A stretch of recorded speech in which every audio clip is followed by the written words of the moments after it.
Olá, eu sou Adalberto Piotto e seja bem-vindo ao Pensando Brasil aqui pela TV SIE. Neste primeiro episódio do ano, levando-se em conta que 2020 foi um ano que terminou no calendário, mas não nas nossas vidas, nós fomos buscar justamente na série de entrevistas que você acompanhou aqui pelo Pensando Brasil, este projeto da Piotto Produções em parceria com a TV SIE, uma série de ensinamentos, de lições de 2020 para 2021. Porque a pandemia trouxe implicações extremas que ainda continuam na saúde, na política, na economia, nas relações interpessoais de todos nós. 2020, o ano que não terminou, lições para 2021, é o título deste documentário, cujo primeiro episódio, que traz lições sobre política doméstica, sobre questões internacionais, a diplomacia brasileira e sobre a questão ambiental que envolve o Brasil de maneira extremamente ampla. Acompanhe o primeiro episódio desse documentário do Pensando Brasil especial. 2020, o ano que não terminou, lições para 2021. Política externa não se faz no peito e na raça. Política externa não se inventa a partir do marco zero. Logo que o governo assumiu, quer dizer, o ministro das Relações Exteriores, ou a equipe que cuida da formulação da política externa, convencionou o entendimento de que tudo que foi feito do Barão do Rio Branco em diante está errado. É que se uma política externa não tivesse continuidade, é como se a política externa também no governo militar tivesse sido, digamos assim, nociva ao Brasil. Tá? Então, e o que eles pretendiam é reescrever a política externa desde o tempo do Barão. A estupidez de brasileiro é achar que a gente pode se dar bem tomando partido nisso. Né? Eu concordo com o senhor, não faz nenhum sentido, falta pragmatismo, não falta ao governo brasileiro de olhar para essa situação? Pois é, porque aí está impregnado por uma perspectiva ideológica, mas de uma natureza muito estreita, antiglobalista, mas americana. Enquanto que o Brasil, como outros países, o Brasil sempre foi capaz de ter uma voz acima, inclusive, do peso, porque sempre soube justamente buscar ser conquistado todo o tempo pelas potências na ordem internacional. Na hora que a gente se alinha automaticamente a um ou a outro, a gente perde essa capacidade. Por que o Brasil não é capaz de liderar internacionalmente, sendo que tem tamanho para isso, história para isso e mais que isso, tem tecnologia para isso? Ou seja, nós somos hoje o celeiro do mundo, que não é pouco. Do ponto de vista estratégico, ter um país que é o celeiro do mundo, isso é gigantesco. Nós temos tecnologia e provamos isso ao mundo todo, ou seja, temos a Embraer, temos a Petrobras, ou seja, e isso não nos falta. Por que não lideramos internacionalmente, embora sejamos um país internacionalizado muito mais do que fomos no passado? Piotto, é o seguinte, todas essas condições que nós temos precisam ser convertidas em eixos de poder. Toda, digamos, essa capacidade inventiva do brasileiro, os recursos naturais que nós temos, né?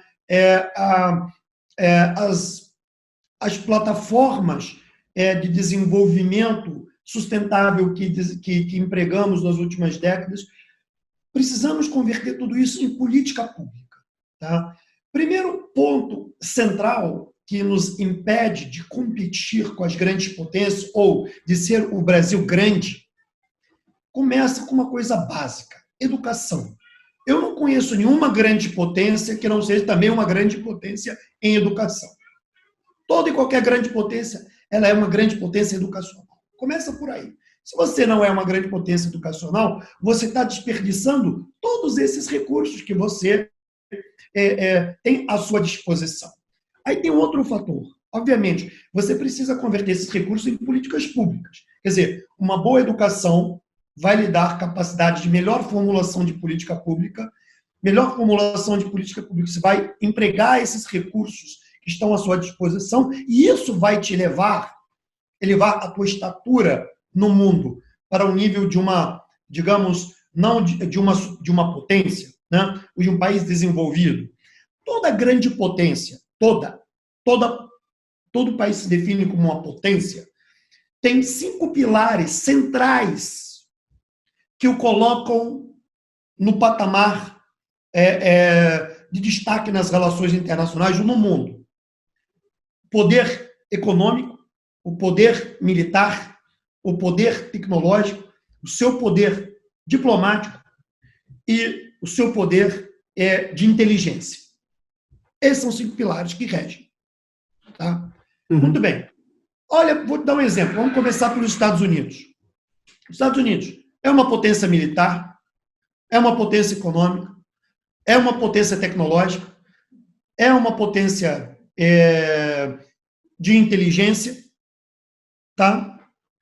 E é uma potência diplomática.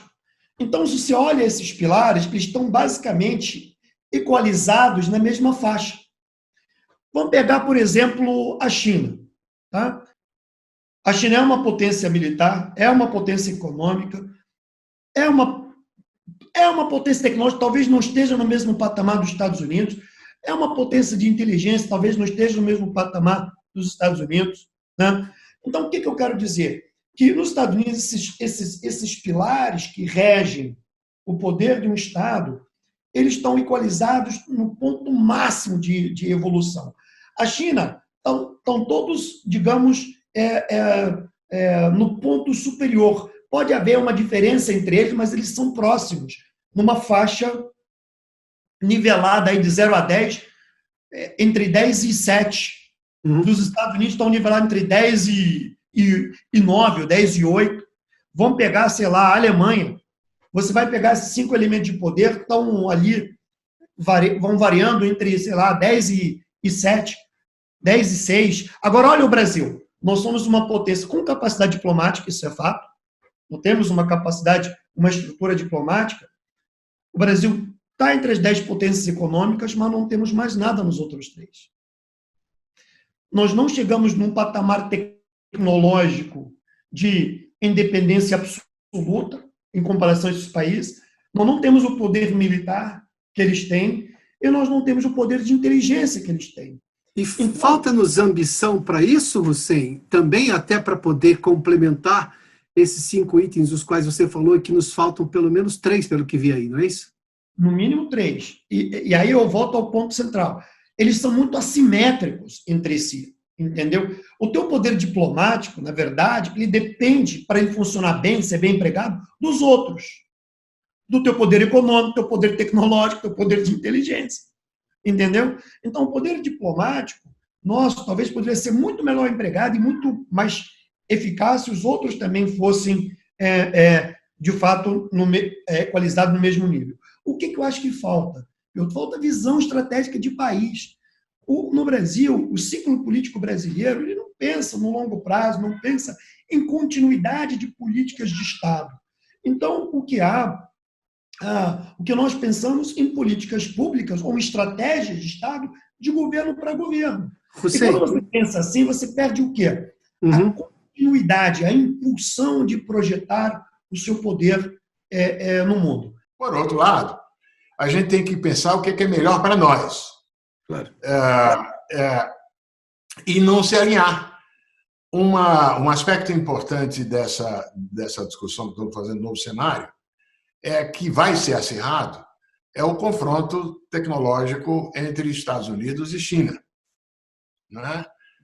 O que está em jogo aí, para além de tecnologia 5G, é a base para todo o aparelho produtivo, inclusive para finanças. Né? O potencial de construção de um sistema financeiro baseado na moeda chinesa, no renminbi, a partir de dinheiro eletrônico, é um outro sistema diferente daquele em que o mundo ocidental hoje todo funciona, que tem como base o SWIFT e o sistema norte-americano. É isso que está em jogo, essa briga. E vai vir uma pressão dos dois por os países se alinharem. Né? Uma guerra fria tecnológica, é isso? Podemos dizer assim? Podemos dizer que é justamente isso que está em jogo. E o coronavírus acentua isso? Porque entre nós, o seguinte, os dois grandes caras, os dois grandes poderes, eles pisaram na bola.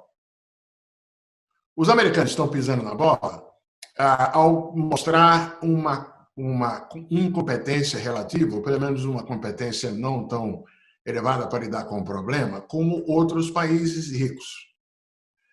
E os chineses pisaram na bola porque, como todo mundo sabe, escamoteou lá no início do processo, tentou disfarçar, né, abafar, e se não tivesse ocorrido aquilo, talvez o problema tivesse sido muito menor e assim por diante. Quer dizer, os dois grandes pisaram na bola. E isso solapa um pouco a autonomia, a arrogância. Mas por isso mesmo que os discursos estão acirrados. Eu acho que a situação agravou-se. Por quê? Porque criou-se uma percepção no país, e principalmente no mundo, que o atual governo é uma ameaça ao meio ambiente. Não estou entrando no mérito, se é ou não. Aliás, acho que criou-se artificialmente a ideia de que essa ameaça existe na Amazônia, como a ideia do desmatamento fora de controle, queimada fora de controle, mas a retórica do governo termina legitimando essa posição dos europeus, de que o Brasil é um vilão do meio ambiente, quando, na verdade, não é. O Brasil devia ser considerado no mundo como um exemplo, porque é quem mais protegeu, é quem mais preservou, é quem construiu a legislação mais rigorosa e mais dura do mundo de proteção ambiental.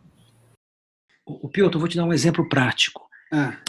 Klabin vende produtos para uma outra empresa. É aquilo que se chama de uma empresa B2B, Business to Business.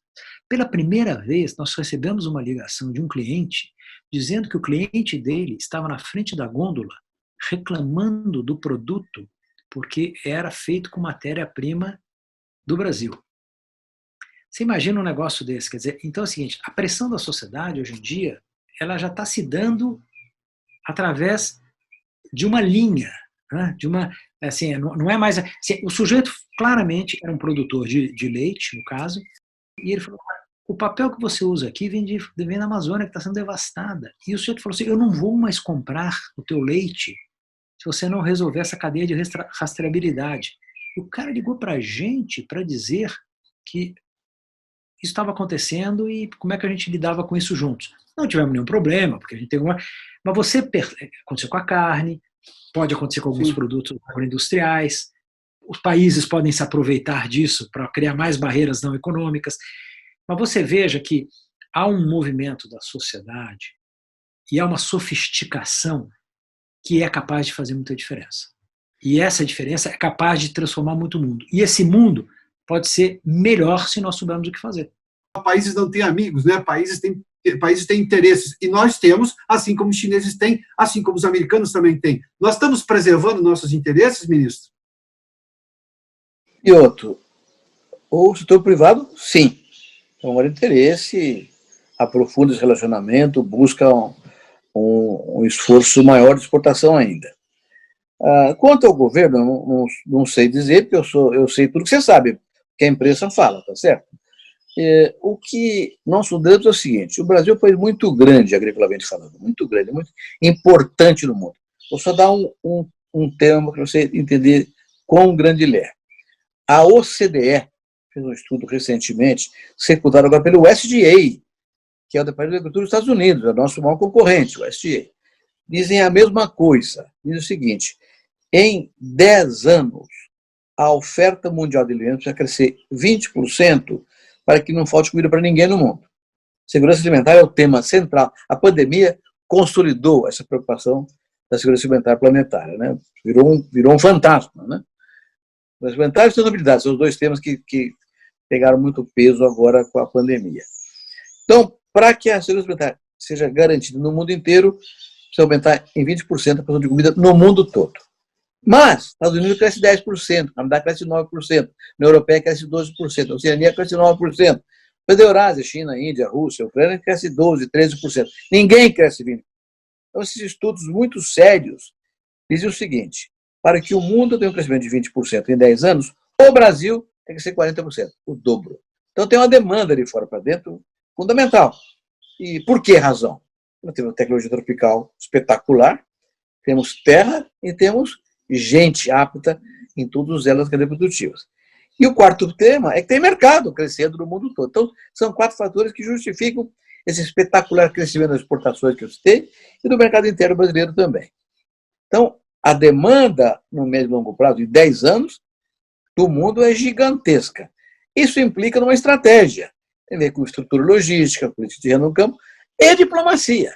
Então, por que diplomacia? Nunca foi tão importante a diplomacia ativa, produtiva, preparada com resultados. Veja você acabou falando ligeiramente e não entrou nesse assunto.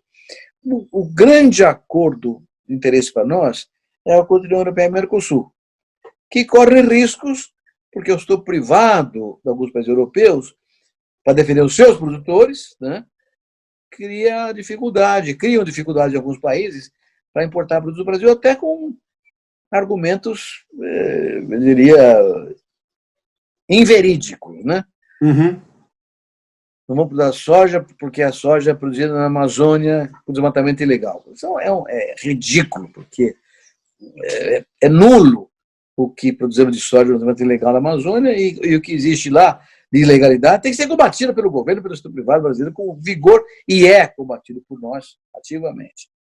Mas é um problema que, de repente, reflete no acordo da União Europeia e Mercosul, que é fundamental para a gente, fundamental, como outros acordos que temos que desenvolver. Então, nós precisamos de uma diplomacia que considere o Brasil agrícola um setor gigante, tem que ser aberto para o mundo inteiro. Nós não podemos discriminar nenhum país e nem proteger nenhum país. Nós temos que estar abertos para vender para todo mundo. A questão do desmatamento ilegal, não é?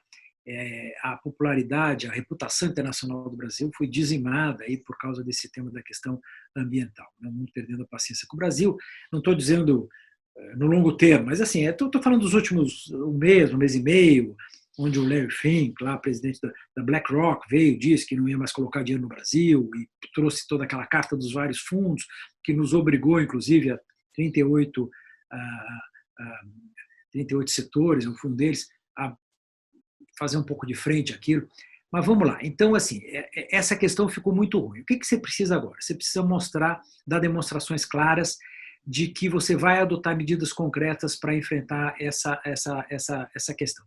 Uhum. Você vai falar assim, puta, mas é muita coisa? Não, eu diria que são basicamente 3 coisas. Eu diria, em primeiro lugar, que nós deveríamos resolver esse problema da regularização fundiária. Nós temos hoje 900 mil famílias aguardando títulos. Essas famílias não são famílias que devastam, são pequenas famílias que, de alguma forma, exploram com mais ou menos jeito a floresta. Então, assim, concede de uma vez os títulos de propriedade rural nessa área gigantesca que é a terra de ninguém chamada Amazônia, exatamente para ela virar terra de alguém. Não é? Quer dizer, resolve essa questão. Com responsabilização, uma vez que a pessoa tem o título, ela pode ser responsabilizada, né? No Brasil, Piotr, não tem problema da desmatamento ilegal em propriedades regularizadas. Ao contrário, nessas nós somos paradigma para todo. É um país que, com as suas florestas plantadas, recupera florestas degradadas. Nós somos um exemplo de preservação ambiental e produtividade agrícola. A segunda questão, então, é isso. Puta, dá o título para esses caras, para de enrolar tanto. Segunda questão é a questão de investir em tecnologia para unificar os sistemas de informação. Aliás, nem é tecnologia, essa é uma discussão política.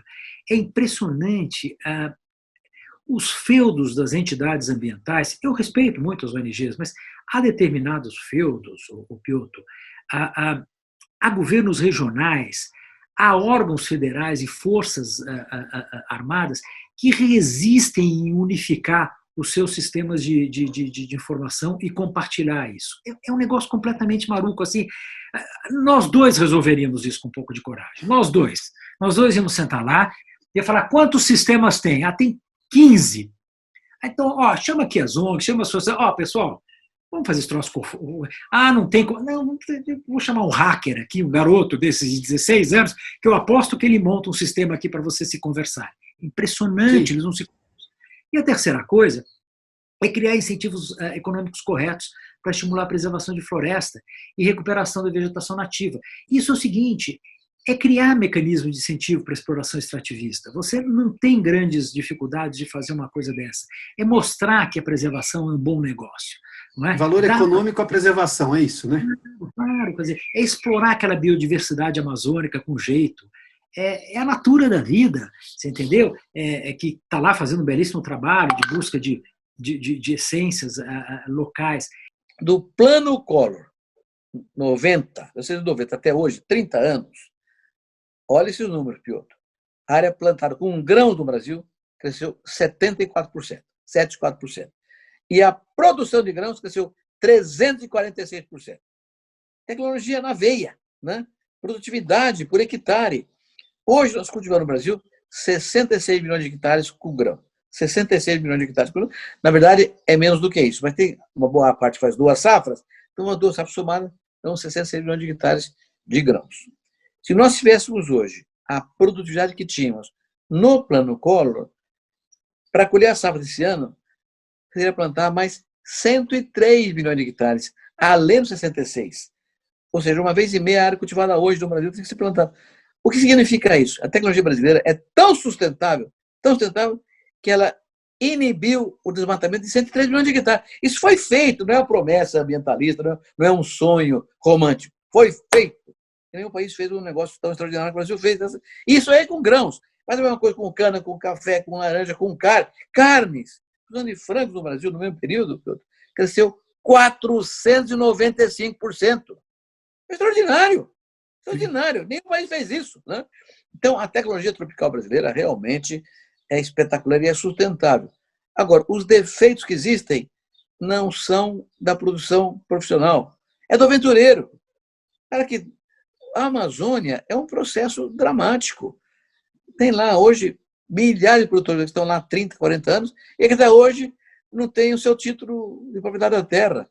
A questão fundiária tem que ser resolvida lá. A questão fundiária é central. Você não tem a propriedade da terra, não tem o que oferecer para o crédito rural, para o banco para ter crédito rural. A garantia real é a terra que ele tem. Se ele não tem o direito da propriedade, agora vai a garantia real.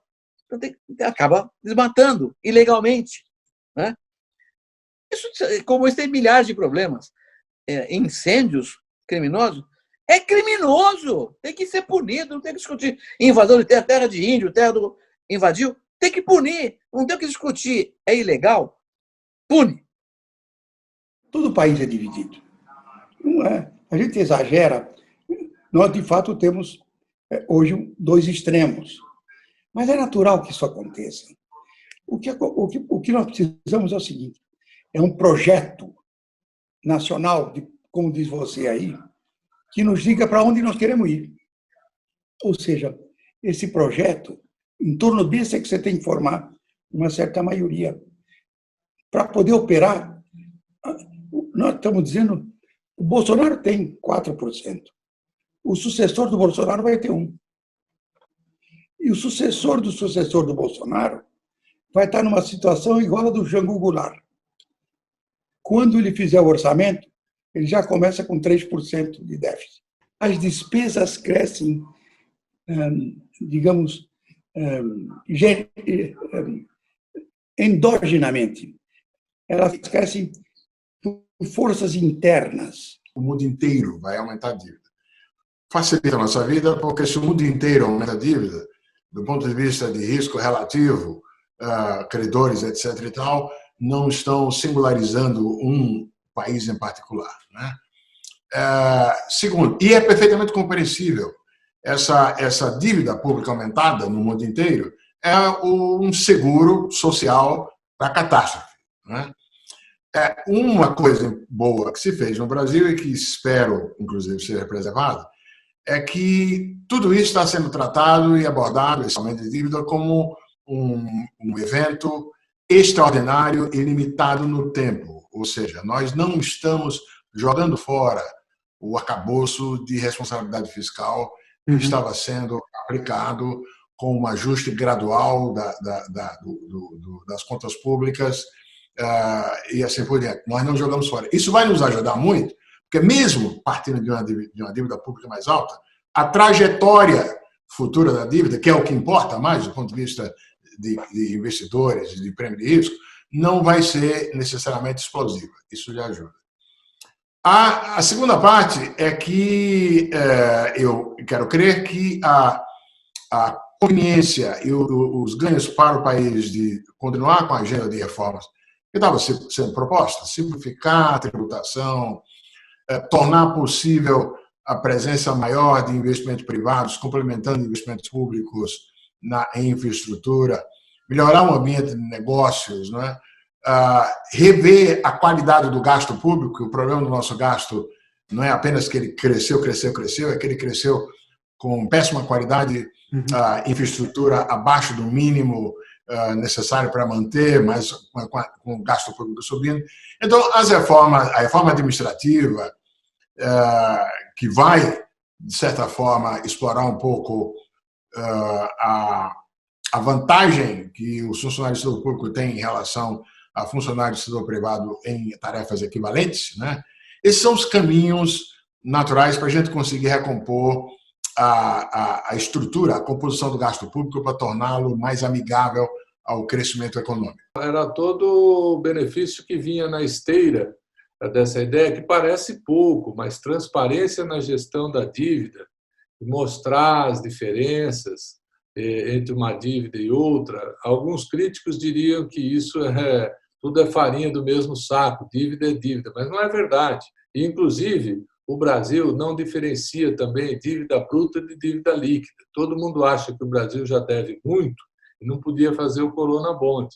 Só que hoje nós temos 380 bilhões de dólares em reservas. Temos créditos contra o BNDES, Banco do Brasil, Caixa Econômica. Então, o conceito de dívida líquida é deduzir da dívida bruta aqueles créditos que nós temos, que eu mencionei. Então, essa dívida não é quase 90%, ela cai para a ordem de 75%, 70%, 75%. Caberiam perfeitamente os bons. Mas existem algumas falácias. Outra que eu cito para você é essa discussão da desoneração da folha de pagamentos. Na verdade, é claro que a longo prazo o Brasil não pode cobrar impostos sobre salários. Óbvio, isso aqui é uma situação ruim que precisa ser ajustada. Mas no curto prazo, o ano que vem, as empresas vão contratar ou não é porque a folha está onerada ou desonerada. Essa economia estiver boa ou estiver ruim, né? A hora que despertar aquele que o ministro Delfim Neto chama lá do instinto animal do empresário, Sim. que ele conseguir enxergar oportunidades de ganhar dinheiro, ele vai contratar gente o ano que vem, do mesmo jeito. Então, nós estamos perdendo um tempo enorme agora para saber se o ano que vem a folha deve ser onerada ou desonerada. Para o ano que vem, eu estou falando, veja bem, há uma situação de longo prazo e de curto prazo. No longo prazo, deveria ter um projeto na reforma tributária de desonerar mesmo a folha. Não é possível se conviver com essa situação aqui. Mas, para chegar no longo prazo, a gente tem que passar pelo curto prazo. Então, essas empresas, esses políticos tal, que botam toda essa pressão, a discussão não está aí na questão de se vai a construção civil, as outras empresas vão contratar ou não. Se tiver negócio, elas contratam. Se não tiver negócio, elas não contratam o ano que vem, 2021. Então, o que a gente precisa fazer? Precisa dar sustentação ao crescimento econômico. Nós temos esse projeto já de país, neste atual governo, que quer fazer reformas, que se elegeu falando disso, ou não temos? O que eu acho, ele tinha um programa que eu acho até que em 2019 não funcionou mal. 2020, eu acho que as expectativas iniciais eram bastante boas. A pandemia foi um evento aleatório, mas que a gente sabia que um dia podia acontecer. Aconteceu, de forma que esse programa foi postergado. É por isso que se tenta fazer o quê?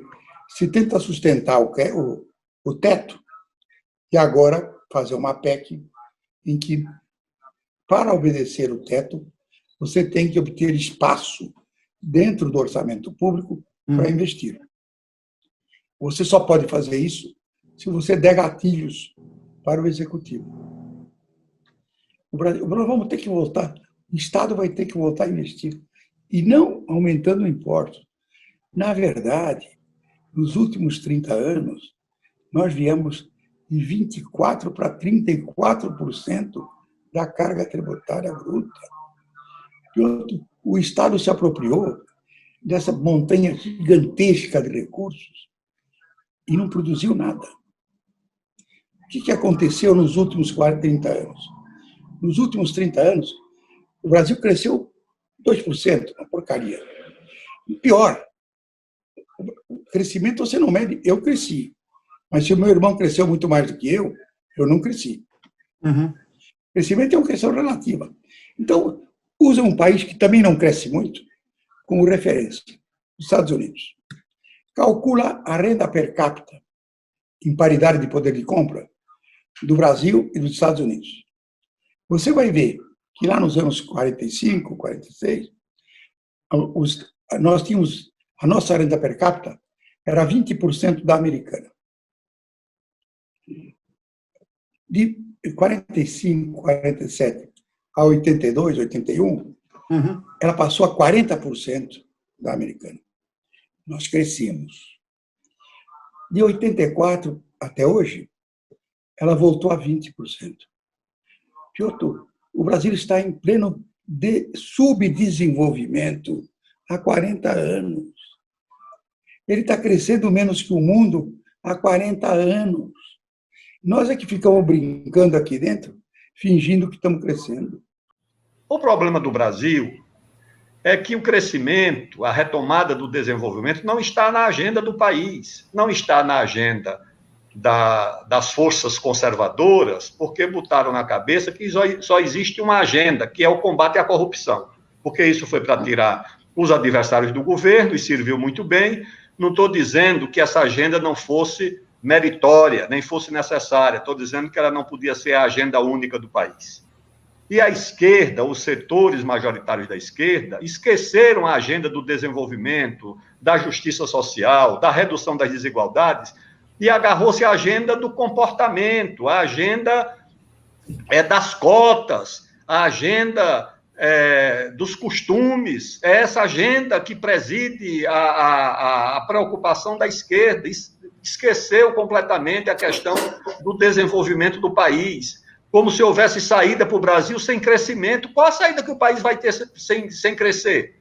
Tem saída para a crise fiscal? Nunca. Crise fiscal de Estado, da União, de município. Eu fui ministro de 4 pastas diferentes, fui presidente da Câmara dos Deputados, passei boa parte da minha vida pública atrás de recursos para obras do meu ministério, prefeitura. Só sei uma coisa: quando o país cresce, você tem dinheiro para tudo. Quando o país não cresce, você não tem dinheiro para nada. É uma luta inconsequente, uma briga pelo nada, pelo déficit. Porque aí o que é que o governo faz? Assim que sai o orçamento, já contingencia pelo menos a metade. Já contingencia. E depois você sai brigando ali para liberar uma ponta de recurso para custeio, porque investimento você não tem nada.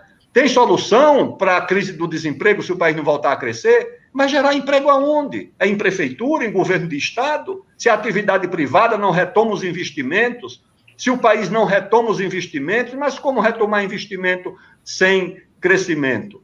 Tem solução para a crise da Previdência? Não tem. Mas tanto as forças chamadas conservadoras como as forças chamadas progressistas abandonaram essa agenda, o sonho, o ideal, o crescimento como paradigma, como gerador de esperança, porque não é apenas o resultado imediato, é a esperança que gera. Ajuda a mãe a criar um filho com sacrifício, uma família, porque olha para o futuro com esperança. Quando não olha com esperança, sabe o que é que vem no lugar da esperança? Vem o desespero. E sabe o que é o desespero? É isso que nós estamos vendo por aí. O aumento da violência e de todos os atos de transgressão que você puder imaginar. Então, Piotr, a primeira medida, o primeiro passo é ajustar a cabeça, ou seja, colocar no centro da agenda do país, independentemente de ideologia. O país não pode se dividir artificialmente entre esquerda e direita. Tudo isso é legítimo, que alguém seja de direita, que alguém seja de esquerda ou de centro. Agora, quando você fala em crescimento, você está falando do interesse de todos. Será que o empresário é contra? Ele é a favor, o operário também é a favor. Todo mundo ganha quando o país retoma o crescimento. Ninguém perde com isso. Reduzir desigualdade, eu não conheço quem seja contra. Todo mundo é favorável à redução de desigualdades. Todo mundo é a favor de que isso aconteça dentro de um processo democrático, que é o nosso caminho. E por que essa agenda com esses 3 eixos não domina o país? Porque parece que a luta ideológica pelo poder entre grupos que se antagonizam por ser o anti-isso ou o anti-aquilo, parece ser mais importante do que a agenda do crescimento. Hoje, se você perguntar se o Getúlio era de direita ou de esquerda, ninguém vai saber dizer, tá certo? Porque ele teve antagonismo dos 2 lados. Perseguiu os integralistas e perseguiu os comunistas. Então, Getúlio era de centro? Também não. Getúlio era nacionalista. Getúlio era desenvolvimentista. Juscelino também era isso. Então, o Brasil precisa reunir as energias materiais, espirituais, políticas, acadêmicas, não em torno de uma agenda ideológica da Guerra Fria que ficou no passado, mas em torno da ideologia do desenvolvimento do Brasil, que é o que interessa ao nosso povo. Se isso não for acertado, nós vamos continuar num processo de desorientação em torno de uma briga de agendas, de costumes, de comportamento. O que você acha que a gente perde tanto tempo nesse país com debates que eu chamo de inócuos? Porque, primeiro, o problema está mal explicado, então, obviamente, que a solução também não será a melhor. Você fez aí uma série de menções, por exemplo, a questão da dívida. Obviamente que a manchete do jornal falando que é acima de 90% é uma manchete mais chamativa do que se falar que são 75% a dívida.